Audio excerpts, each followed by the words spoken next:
Are you familiar with Joy DeGruy's work around post-traumatic slave syndrome? Because of my trainings with you, yes, I am. Okay. Okay.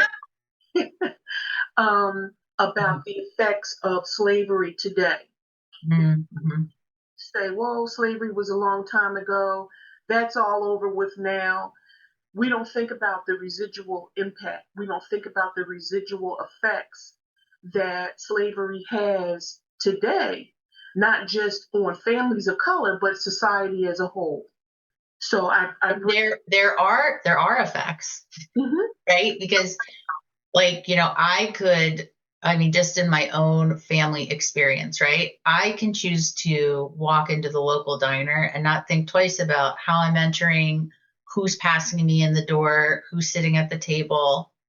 And I know that when I am with my husband, who's a person of color, the Mm-hmm. way that we enter, how we wait for people to exit, where we sit, it's about creating an experience that will be not stressful for us when we're sitting in the diner. Mm-hmm. And until I started really studying myself and understanding like what's my responsibility and understanding the power and privilege that I have, and even looking at Ken Hardy's work in terms of subjugation and privilege in the therapy room, probably I thought I understood, and every day I keep understanding more. Here's another, piece of context that I wasn't seeing, wasn't Mm-hmm. paying attention to. Mm-hmm. And it is always fascinating to me when I hear people say the light bulb went off, because I've always had the privilege of not having to deal with that. I didn't know it was a thing because I've never had the experience. And if you are, let's just say hypothetically, you're a person of color and have a disability. If you're a person of color and are blind, if you're a person of color and have a hearing impairment or are deaf, Mm-hmm. these issues are compounded further if you're a person and you're older. Mm-hmm. When you think about the everyday things that people take for granted, that they have this easy access to move freely in the world, Mm-hmm. and you have somebody else telling you, well, that's just not the case for us. I often think about all of the families over the course of years, and even up till now, that I've had to have the conversation with. If you have a son, and now I include daughters and sons, but in the past I would always include sons. I would ask the family, have you had to talk yet? Yeah. A white family typically wouldn't know what I was talking about. Mm-hmm. Families of color always know what I'm talking about. And they'll say either yes or they'll say either no. And I will say to them, it is important that you begin to have these discussions, because it is not a question of if your son is going to be stopped. It's just a question of when. Mm-hmm. And they need to learn how to engage with police and authority figures in a way that they can survive the experience.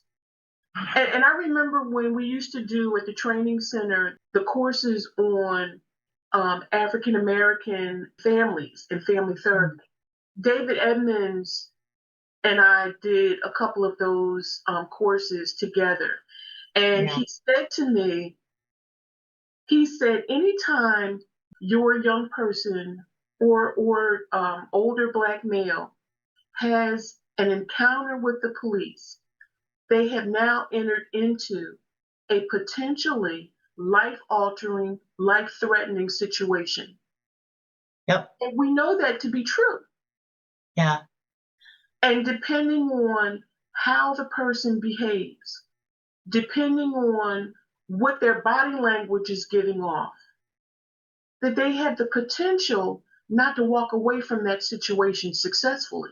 Well, I also think it is important you're talking to all families about, have you talked with you used to say your son, now you say son and daughter, but whether it's a family of color or not, because what you are then speaking to is disrupting covert narratives and bringing attention to how people can show up in a way that increases the likelihood of safety and increases the likelihood of thoughtful engagement with authority figures.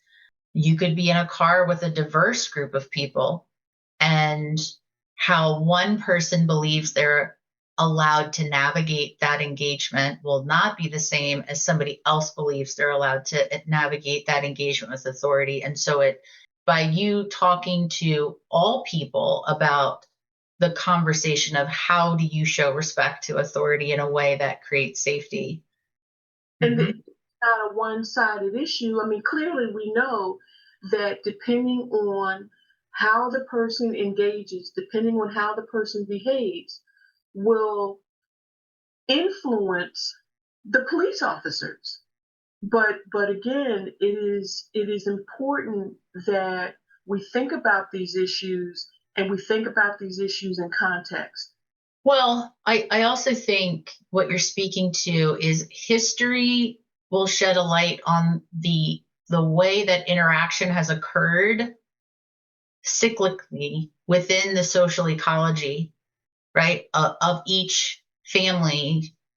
When we think about the influence of generational structural oppression and generational, just institutional privilege and power, that's what you're speaking to, is how it has influenced the ways of relating that's been passed down, that people now are unconscious about, that impact their bias or impact the the covert rules of engagement that they follow.